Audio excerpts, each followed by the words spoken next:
ఆ రాజవంశం గురించి, అలానే ఆ రాజుల పరిపాలన మరియు చివరికి వారి పతనాన్ని గురించి చూసినప్పుడు ఒక రాజ్యం చిన్నగా ఉద్భవించి దక్షిణ భారతదేశ చరిత్రపై ఎవరూ మర్చిపోలేని విధంగా తన జెండాను ఎలా నిలబెట్టుకుందో మనకు అర్థమవుతుంది.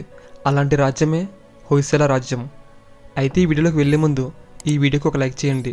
మీరు లైక్ చేయడం వల్ల ఈ వీడియో వేరే వాళ్ళకి సజెస్ట్ అయ్యే ఛాన్స్ ఉంటుంది. అలా మీ లైక్ వల్ల ఈ వీడియోలో ఉన్న ఇన్ఫర్మేషన్ వేరే వాళ్ళకి రీచ్ అవుతుంది. ఇంకా లేట్ చేయకుండా మన టాపిక్లోకి వెళ్దాం. దక్షిణ భారత చరిత్రను గుర్తుకు తెచ్చే పేరుల్లో హొయసల రాజవంశం ఒకటి. హొయసల రాజవంశం భారతదేశంలోని దక్షిణ దక్కన్లోని సుమారు 1006 CE నుండి 1346 CE వరకు కొనసాగింది. ఇది కావేరీ నది లోయలో కొంతకాలం పాలించిన ఒక కుటుంబం. ఈ వంశంలో మొదటి రాజులు దొర సముద్ర ప్రాంతాన్ని, అంటే ప్రస్తుత హళేబీడు ప్రాంతాన్ని తమ రాజధానిగా చేసుకున్నారు. హొయసల రాజవంశం దక్షిణ భారతదేశంలోని కర్ణాటకను ప్రధానంగా పరిపాలించిన బలమైన రాజ్యం. వారు క్రమంగా గంగావడి మరియు తుంగభద్రకు అవతల ఉన్న ధార్వర్ మరియు రాయచూర్ వైపు ఉన్న ధనిక భూములను స్వాధీనం చేసుకున్నారు.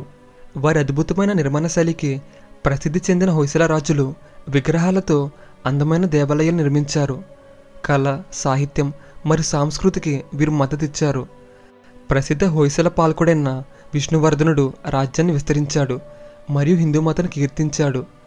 దక్షిణ భారతదేశ చరిత్ర మరియు సంస్కృతిని హొయసల రాజవంశం బాగా రూపొందించింది. ఈ రాజవంశం యొక్క చిహ్నం ఏనుగు. ఇది వారి రాజ హోదాను సూచిస్తుంది. ఈ రాజవంశం ప్రారంభంలో పశ్చిమ చాళుక్యుల కింద ఒక చిన్న సామంత రాజ్యంగా ప్రారంభమైంది. వారి నాయకత్వంలో వారు చిన్న అధికారుల నుండి దక్షిణ భారతదేశంలో శక్తివంతమైన పాలకులుగా మారారు. అయితే హొయసలకు ఒక పురాణ మూల కథ ఉంది. వారి శాసనాల ప్రకారం వారి వంశ స్థాపకుడైన సాలారాజు ఒక పులిని చంపడం ద్వారా అద్భుతమైన ధైర్య సాహసాలు ప్రదర్శించాడు. అందుకే హొయసల అని పేరు వచ్చిందని కొంతమంది చరిత్రకారులు అంటారు. హొయసల అంటే కొట్టేవాడు అని అర్థం. వారు చాళుక్యులు మరియు చోళలతో సహా వివిధ పెద్ద దక్షిణ భారత సామ్రాజ్యాలకు సామంతులుగా పనిచేశారు. వీరు తర్వాత వెస్టర్న్ చాళుక్యస్ కూడా సామంతులుగా ఉన్నారు. కాలక్రమమైన హొయసలలు తమ స్వాతంత్ర్యాన్ని ప్రకటించుకుని తమ రాజ్యాన్ని స్థాపించారు. హొయసల పాలనలో అత్యంత ముఖ్యమైన కాలం 1200 CE మరియు 1300 CE కాలం. ఈ కాలంలో విష్ణువర్ధనుడు, బల్లల II, వీర బల్లల III వంటి ప్రముఖ పాలకులు ఉంటారు. ఈ సమయంలో వారు కళ మరియు సంస్కృతి పట్ల వారి పోషణను ప్రదర్శిస్తూ అనేక అద్భుతమైన దేవాలయాలు నిర్మించారు. సంక్లిష్టమైన శిల్పాలు, చక్కటి వివరణాత్మక శిల్పాలకు ప్రసిద్ధి చెందిన హొయసల నిర్మాణ శైలి ఈ కాలంలో అత్యున్నత స్థాయికి చేరుకుంది. హొయసల రాజవంశం యొక్క పాలకుల గురించి ఒకసారి చూద్దాం. నృపకామ II. ఈయన 1026 CE నుండి 1047 CE వరకు పరిపాలించాడు. ఇతని ఈ వంశ స్థాపకుడు. ఇతన్ని సాలారాజు అని కూడా పిలుస్తారు. ఇతని తరువాత వినయదిత్యుడు. ఈయన 1047 CE నుండి 1098 CE వరకు పరిపాలించాడు. వినయదిత్యుడు హొయసల రాజ్యాన్ని విస్తరించి అతని గుప్పిట్లో పెట్టుకున్నాడు. రాజవంశం అభివృద్ధిలో అతను ముఖ్యమైన పాత్ర పోషించాడు. ఆ తర్వాత ఎరియంగా. ఈయన 1098 CE నుండి 1102 CE వరకు పరిపాలించాడు. ఇతన్ని మరసింహ I అని కూడా పిలుస్తారు. ఇతను హొయసల భూభాగాన్ని విస్తరించడం కొనసాగించాడు. అతను రాజవంశ చరిత్రలో ఒక ముఖ్యమైన పాలకుడు. ఆ తర్వాత వీర బల్లాల I. ఈయన 1102 CE నుండి 1108 CE వరకు పరిపాలించాడు. వీర బల్లాల I హొయసల రాజుల్లో అత్యంత ప్రసిద్ధి చెందిన రాజు. అతని పాలనలో బేలూరులోని చెన్నకేశవ ఆలయంతో సహా అనేక ప్రసిద్ధ హొయసల దేవాలయాలు నిర్మించబడ్డాయి. ఆ తర్వాత విష్ణువర్ధనుడు. ఇతను 1108 CE నుండి 1152 CE వరకు పరిపాలించాడు. విష్ణువర్ధనుడు అత్యంత ప్రసిద్ధ హొయసల రాజుల్లో ఒకడు. అతను రాజ్యాన్ని విస్తరించాడు మరియు హళేబీడులోని హొయసలేశ్వర ఆలయంతో సహా అనేక హొయసల దేవాలయాల నిర్మాణాన్ని పోషించిన ఘనత పొందాడు. ఇతను రాజ్యాన్ని బాగా అభివృద్ధి చేశాడు మరియు ఇతను వైష్ణవ మతాన్ని స్వీకరించాడు. ఇతని తర్వాత నరసింహ I. ఈయన 1152 CE నుండి 1173 CE వరకు పరిపాలించాడు. నరసింహ I రాజవంశం యొక్క కళ మరియు వాస్తుశిల్ప పోషణ కొనసాగించాడు. అతను సోమనాథ్పూర్లో కేశవ ఆలయం నిర్మించడంలో ప్రసిద్ధి చెందాడు. ఆ తర్వాత వీర బల్లాల II. ఇతను 1173 CE నుండి 1220 CE వరకు పరిపాలించాడు. బల్లాల II మరో ముఖ్యమైన హొయసల పాలకుడు. అతను కళ మరియు వాస్తుశిల్పాన్ని పోషించడాన్ని కొనసాగించాడు. అతను కాకతీయ రాజవంశం మరియు దేవగిరి యాదవులతో విభేదాలను ఎదుర్కొన్నాడు. ఉత్తర ప్రాంతాల్లో బల్లాలటు సుదీర్ఘ సైనిక దండయాత్రలు చేస్తున్న సమయంలో అతని భార్య ఉమాదేవి కొన్ని రోజులు ఈ రాజ్యాన్ని పరిపాలించారు అని కొన్ని ఈవెంట్స్ బట్టి మనకు తెలుస్తుంది. అలానే ఆమె కొంతమంది శత్రువులతో పోరాడి విజయం సాధించింది.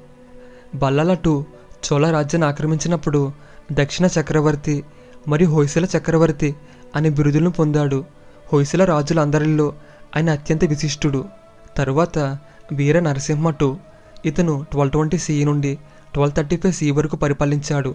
ఇతను బల్లాల II తర్వాత వచ్చాడు. అతని పాలన చోళ రాజవంశం మరియు ఇతర పొరుగు శక్తులతో విభేదాలను చూసింది. ఇతని తరువాత వీర సోమేశ్వర ఇతను 1235 CE నుండి 1263 CE వరకు పరిపాలించాడు. వీర సోమేశ్వర తన పాలనలో దండయాత్రల నుండి సవాళ్ళను ఎదుర్కొన్నాడు. అతని నాయకత్వంలో రాజవంశం క్షీణించడం ప్రారంభమైంది. తరువాత నరసింహ III ఇతను 1263 CE నుండి 1292 CE వరకు పరిపాలించాడు. హొయసల రాజవంశం యొక్క చివరి ముఖ్యమైన పాలకుల్లో నరసింహ III ఒకడు. అతని పాలనలో ఈ రాజవంశం క్రమంగా అధికారాన్ని కోల్పోయింది. ఆ తర్వాత వీర బల్లాల III ఈయన 1292 CE నుండి 1343 CE వరకు పరిపాలించాడు. ఇతని వంశంలో చివరి పాలకుడు. అయితే ఈ రాజ్యం నాడు, విషయ, కంపన మరియు దేశ అనే ప్రావిన్సులుగా విభజించబడింది. ప్రతి ఒక్కటి రాజు నియమించిన స్థానిక గవర్నర్ల కింద ఉండేది. ఈ కాలంలో ఆదాయాన్ని సేకరించడం, చట్టమ్మలు మరియు పరిపాలనకు బాధ్యత వహించే స్థానిక అధికారులు ఉన్నారు. అలానే వ్యవసాయ రంగం నుండి పన్నులను అంచనా వేసి వసూలు చేసే బాధ్యత గౌండులుగా పిలువబడే రెవెన్యూ అధికారులపై ఉండేది. పంచ ప్రధానాలు అని పిలువబడే సీనియర్ మంత్రులు విదేశీ వ్యవహారాలను చూసుకునేవారు మరియు ప్రధాన కోశాధికారి, మహాబండారి వంటి అధికారులు ఉన్నత స్థాయి ప్రభుత్వ వ్యవహారాలను చూసుకునేవారు. దండనాయకులు సైన్యాలకు నాయకత్వం వహించారు. ధర్మాధికారి వంటి అధికారులు హొయసల కోర్టు ప్రధాన న్యాయమూర్తిగా పనిచేశారు. న్యాయమూర్తులను పిలువబడే స్థానికాధికారులు స్థానిక కోర్టులకు అధ్యక్ష వహించి న్యాయ పరిపాలనలో సహాయం చేసేవారు. హొయసల స్థానిక భాష అయిన కన్నడ బాగా అభివృద్ధి చెందింది.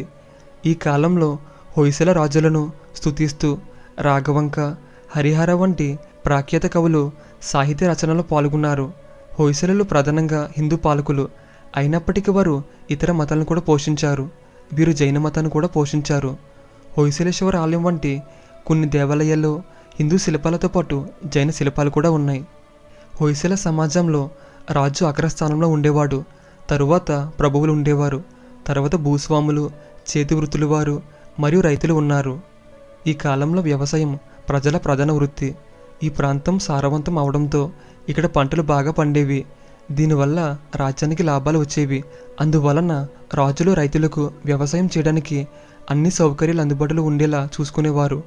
అలానే హొయసల రాజవంశం ట్రేడ్ సంబంధాలను కూడా కలిగి ఉంది.